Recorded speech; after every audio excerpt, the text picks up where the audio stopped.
de Colfecar, César Ortiz de Cartagena, José Vicente Ríos de Buenaventura, Gloria Gómez de Pereira, señor director seccional del DAS, Néstor Castro, señor presidente de la Confederación Colombiana de Transportadores CCT, Jorge García, señor director ejecutivo de la Asociación Colombiana de Camioneros, Juan Javier Amaya, señores directivos y representantes del sector transportador de carga, señores representantes del sector financiero y asegurador, invitados especiales, amigos de los medios de comunicación, señoras y señores.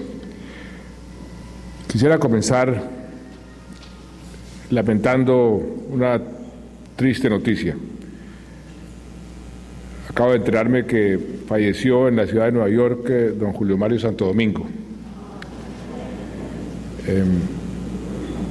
Todo el país conoce la tradición de la familia Santo Domingo, de su padre, don Mario Santo Domingo, y de don Julio Mario, quien tanto aportó al progreso y al desarrollo de este país.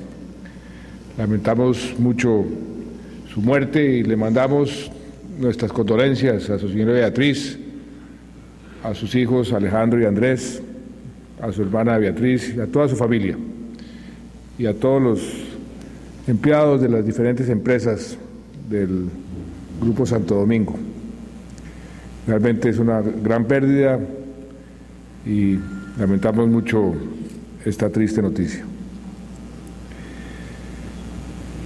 Parece increíble, pero es cierto. La temporada invernal más cruenta de nuestra historia no fue obstáculo para que el país siguiera avanzando hacia un nuevo y un resplandeciente amanecer. En los últimos días hemos conocido nuevos récords que Colombia ha batido en materia económica. Por ejemplo, la inversión extranjera aumentó en más del 90% durante el primer semestre de este año. Esa cifra no solo representa al sector minero energético, sino también a áreas como el transporte, las comunicaciones o la industria manufacturera. La economía del país creció en el segundo trimestre un 5.2%, superando todas las expectativas. El desempleo en el mes de agosto se situó en el 10.1%, mostrando que la meta de bajarlo a cifras de un dígito está cada vez más cerca y posiblemente podamos, antes de finalizar el año, cumplir con esa meta antes del 2014, que era cuando la íbamos a cumplir, o sea, casi 3 años antes. Y como si fuera poco, esta semana conocimos el último reporte del DANE en materia de exportaciones. Entre enero y agosto el crecimiento de nuestras ventas al exterior fue del 44%. También en este caso, la cifra refleja el buen momento de otros sectores de la economía distintos a la bonanza minera. Por ejemplo, las exportaciones no tradicionales aumentaron casi un 20%. Y de ese logro, y se los digo de corazón, el sector transportador de carga puede sentirse copartícipe. A pesar del cruento invierno y a pesar de las dificultades en las vías, ustedes siguieron despachando camiones y contribuyendo a que fluyera la economía y fluyeran nuestras ventas al exterior. Ustedes demostraron de qué estamos hechos los colombianos para vencer adversidades. Es cierto que a comienzos de este año tuvimos diferencias con un sector del gremio camionero que entró en paro. Fue un momento difícil para el país, difícil para su economía, que por fortuna logramos conjurar. En particular recuerdo una pancarta que vi por la televisión de los manifestantes colgada al lado de un camión que decía algo así como: sin tabla de fletes, 2 puntos, menos dinero, menos empleo y más pobreza. Luego de este proceso desgastante, como son todos los paros, se concertó bajo el principio de construir confianza. Y al final se mantuvo la decisión de eliminar la tabla de fletes y de implementar lo que se ha llamado el régimen de libertad vigilada. Ustedes me corregirán, pero el hecho de haber derogado esa tabla por la que tantos años luchó el gremio transportador ha sido ganancia para los camioneros. El régimen de libertad vigilada no ha producido esa caída generalizada en el valor de los fletes como muchos aseguraban. Por el contrario, estimamos que los fletes en promedio han aumentado cerca de un 40% sobre los valores que existían antes. Incluso hay rutas en donde el flete ha aumentado hasta un 200%, según me informan. Y eso es un buen ejemplo de lo que yo he venido aplicando como filosofía en el manejo de la economía que he llamado la tercera vía: el mercado hasta donde sea posible, el Estado hasta donde sea necesario. Y al final de todo este proceso, creo que el país entero ganó, porque nos deshicimos de esa manzana de la discordia en la que se había convertido la tabla de fletes y que era tal vez el principal motivador de los nocivos paros camioneros. De otra parte, quedó demostrado que los paros no sirven tanto como las palabras. Alguien decía que es posible conseguir algo luego de 3 horas de pelea, pero es seguro conseguir más con 3 horas de diálogo. En el gobierno hemos demostrado que estamos abiertos al diálogo, más que nunca, y que valoramos la importancia de una interlocución permanente con este sector y con todos los sectores del país. Y, doctor Solórzano, todos esos puntos que usted mencionó en su intervención, el gobierno está más que listo a sentarse a ver cómo los vamos resolviendo. Me dice el ministro que varios de ellos ya han sido resueltos o están en vía de resolución, y los que no, lo que le quiero asegurar es que estamos con la mejor disposición para lograr ese objetivo. Tenga usted la seguridad de que este gobierno, como lo he dicho en todas partes, es un gobierno que le gusta concertar. Y, por ejemplo, en el proyecto de ley que usted mencionó, me comprometo a que antes de que comience la discusión en el Congreso, el gobierno se siente con ustedes a ver cómo se puede corregir y qué se puede modificar para que ustedes queden contentos con ese proyecto de ley.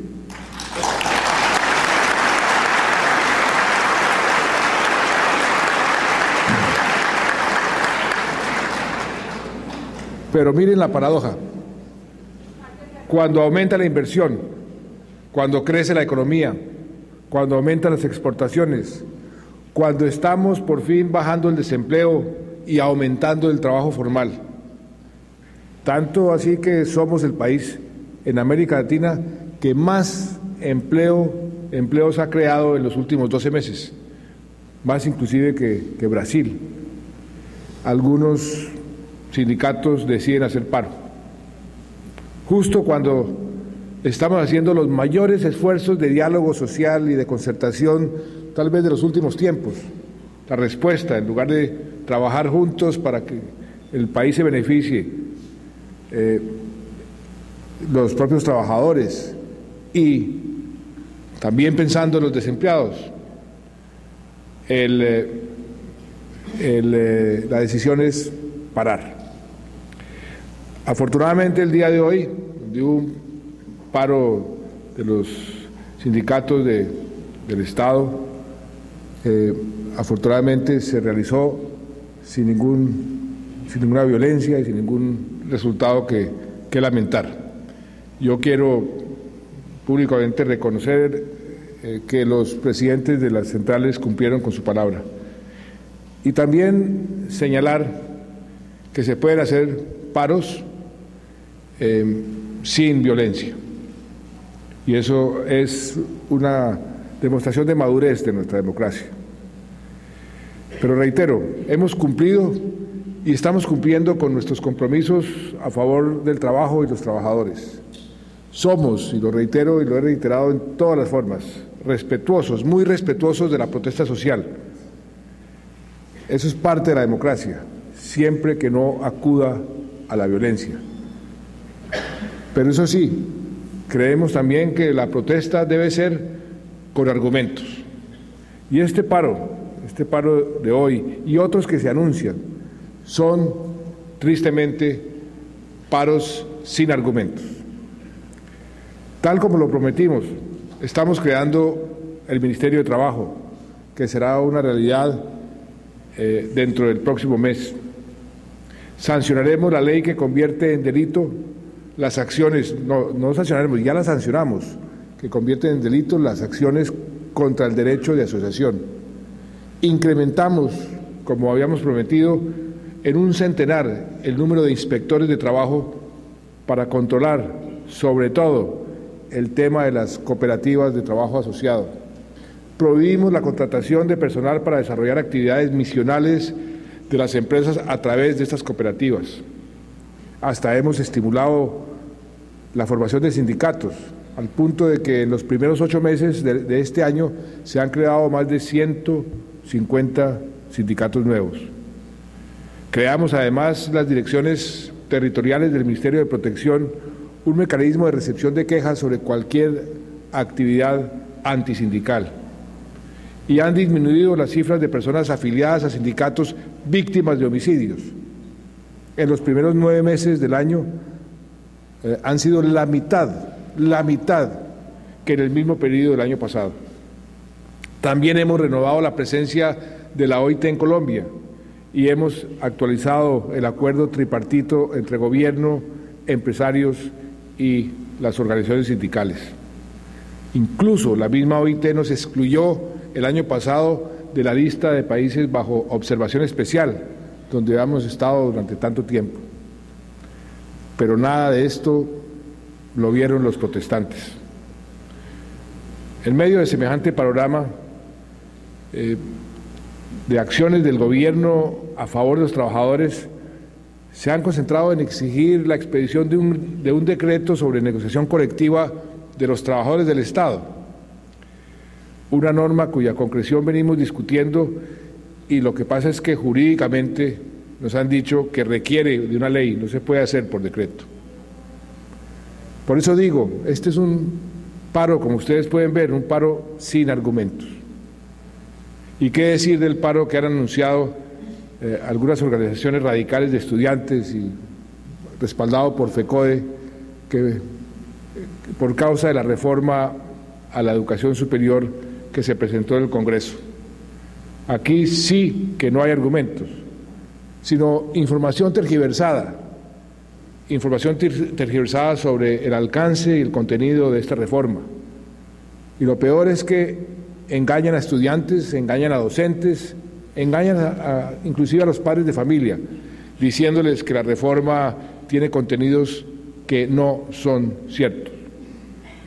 Y se los digo con toda claridad, la reforma a la educación superior no va a privatizar la educación, como se ha venido diciendo.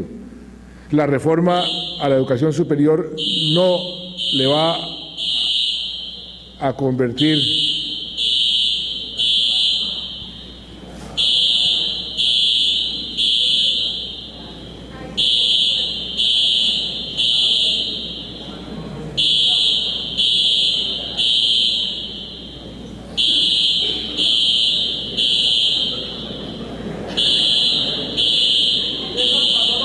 Espero que no sea un estudiante travieso por ahí, ¿no es cierto?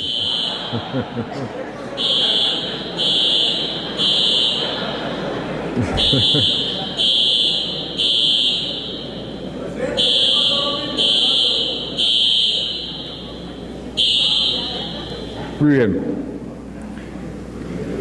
La reforma a la educación superior no la va a convertir en una mercancía, ni tiene que significar un incremento en las matrículas. Esa reforma no afecta para nada la autonomía de las instituciones educativas. Más bien, la pregunta es, ¿qué significa esa reforma para el país? Significa ni más ni menos que lo siguiente: vamos a aumentar los recursos para la educación superior la pública, en más de 11 billones de pesos en los próximos 10 años. Vamos a dar créditos con 0 interés real para los estudiantes de bajos recursos que ingresen a las universidades o a los institutos técnicos y tecnológicos, y muchos de ellos van a ser becados total o parcialmente. Significa que daremos también un subsidio por primera vez para que los muchachos o muchachas de bajos ingresos puedan sostenerse durante los años de estudio, que de aquí, de hoy o el 1 de enero al año 2014, vamos a crear 600.000 nuevos cupos para que más bachilleres puedan cursar su educación superior. Esa reforma significa que vamos a estimular una mejor calidad en la educación de las universidades, de los institutos tecnológicos, de sus programas. Significa que vamos a asignar recursos para que más profesores se capaciten mejor en innovación. Entonces uno se pregunta, yo me pregunto, y me pongo en los zapatos de los maestros, o de los estudiantes, o de los padres de familia. ¿Dónde está el problema con la reforma? ¿Cuál es realmente la crítica valedera frente a esa reforma? ¿Por qué convocar a paros sin argumentos? Ojalá quienes están promoviendo esos paros tomen todo el tiempo para conocer la reforma, para entenderla, y verán claramente que este gobierno no tiene interés diferente a comprometerse más con una mejor educación, así como estamos comprometidos y lo estamos cumpliendo con mejorar las condiciones de los trabajadores. Y aquí en esto de lograr a través del diálogo mejores resultados que a través de las vías de hecho, el ministro de Minas me informó antes de entrar a este recinto desde el Meta que habían llegado ya a un acuerdo, trabajadores, la empresa Pacific Rubiales y el gobierno. Un acuerdo que mañana se darán todos los detalles, pero ya ese foco de conflicto quedó superado afortunadamente, y van a resultar los trabajadores con mejores condiciones que aquellos trabajadores que estaban acudiendo a las vías de hecho. Pero no me extiendo más sobre esto y volvamos al tema que nos convoca, el del transporte, porque aquí también estamos honrando nuestros compromisos. Un ejemplo es que cumplimos con la promesa de crear el viceministerio dedicado exclusivamente al transporte, partiendo además de que el otro viceministerio se concentre en los asuntos de infraestructura. Ahora bien, este gobierno trabaja a favor de los intereses de todos los participantes de la cadena, y nuestra misión es conciliar esos intereses entre los diferentes agentes de la cadena. Y de lo que siempre van a poder tener plena certeza es que el gobierno no está cargado hacia ningún lado, y que al final el concepto que va a prevalecer es como debe ser y como es nuestra obligación, de defender el interés general. Eso sí, comprendemos la especial relevancia del transporte de carga porque somos conscientes de que ustedes prestan un servicio público esencial para Colombia, esencial para la economía, y sobre todo ahora, como usted mencionaba, Jaime, que estamos a puertas de entrar, ni más ni menos que al mundo desarrollado con nuestro comercio, con los tratados de libre comercio.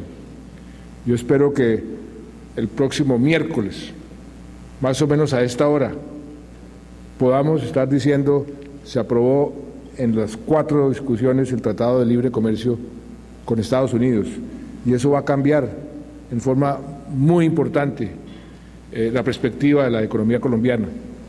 Ya estamos con Canadá, ya estamos con Suiza, el año entrante estaremos con la Unión Europea, y espero también muy pronto con Japón, con Corea, y espero también que ese tratado que hay que renegociar y estamos insistiendo con Venezuela, lo podamos negociar relativamente pronto. La canciller estuvo con el canciller Maduro hace un par de días. Quedamos de ver en qué momento nos reunimos con el presidente Chávez para darle un empujón a esa negociación, que yo sé que es de gran importancia para ustedes y sobre todo para el país. Hoy quisiera destacar las bondades, muy brevemente, de 7 medidas que hemos empezado ya a implementar y que significan, creo yo, avances para que este sector sea, como ustedes se han propuesto, un sector de clase mundial. Y hablé de 2 de ellas, el régimen de libertad vigilada y la creación del Viceministerio de Transporte. Una tercera medida es el sistema de información de costos eficientes, que hoy sirve de referencia para pactar cuánto cuesta el transporte de una determinada carga. El CICE, como ustedes saben, tiene en cuenta variables como el costo de los peajes, el CPM, lo que significa al final que ese aumento se traslada al generador de carga y no a la empresa o al camionero que lo transporta. Una cuarta medida es que el ajuste que estamos haciendo en el manifiesto electrónico de carga, con el que se monitorean las operaciones del mercado de manera más técnica y precisa. Este manifiesto ya venía operando, pero con limitaciones en su funcionalidad y en los estándares tecnológicos. Por eso el Ministerio de Transporte, con el apoyo del BID, del Banco Interamericano de Desarrollo, está terminando de desarrollar esta aplicación mucho más avanzada y acorde con la modernización que requiere el sector. Creo que se trata de una herramienta importante porque nos va a permitir controlar y sancionar a quienes hagan competencia desleal, además de ayudarnos a evitar la ilegalidad. La quinta medida es la política de regulación del parque automotor. Yo sé que este es un punto muy sensible, tal vez el más sensible en la agenda que se tiene con ustedes.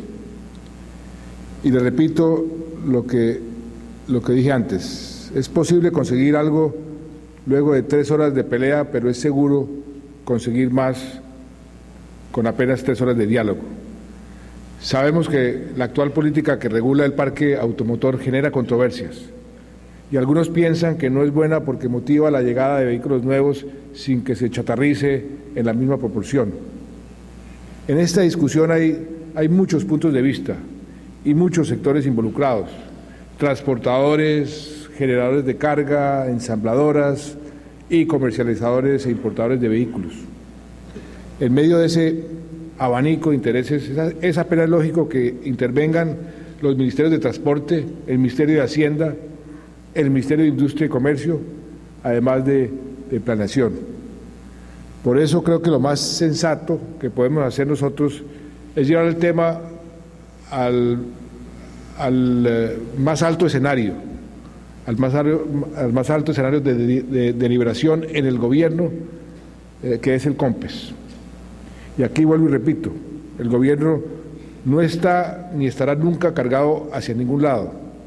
Y al final, lo que se va a resolver o lo que resolverá cualquier diferencia es el concepto de interés general y ahora un concepto cada vez más importante, el de la competitividad. En todo caso, ya existe de entrada un beneficio que está contemplado en la Ley del Plan de Desarrollo y es la creación del Fondo de Renovación. El Ministerio de Transporte está trabajando en la reglamentación de este fondo que se va a alimentar de los recursos del presupuesto nacional. La idea es que los transportadores acudan a estos recursos para apoyar la renovación de sus vehículos o incluso para refinanciar sus deudas. Una sexta medida es la logística. Sobre este tema también incluimos un artículo en la ley del Plan de Desarrollo para garantizar el servicio a los usuarios de carga durante las 24 horas del día, los 7 días a la semana, tanto en los puertos marítimos como en los centros de concentración de carga de comercio exterior. La idea es que los diferentes agentes de la cadena estén sincronizados en los procesos aduaneros donde desde la policía antinarcóticos, por ejemplo, hasta la DIAN, y para ello estamos mejorando las infraestructuras de cada entidad y sus capacidades para darle fluidez, mayor fluidez a la carga.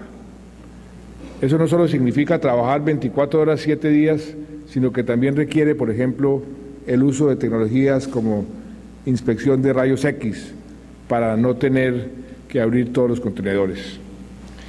Y la séptima y última medida tiene que ver con el fortalecimiento de la regulación de los temas de infraestructura y de servicios de transporte.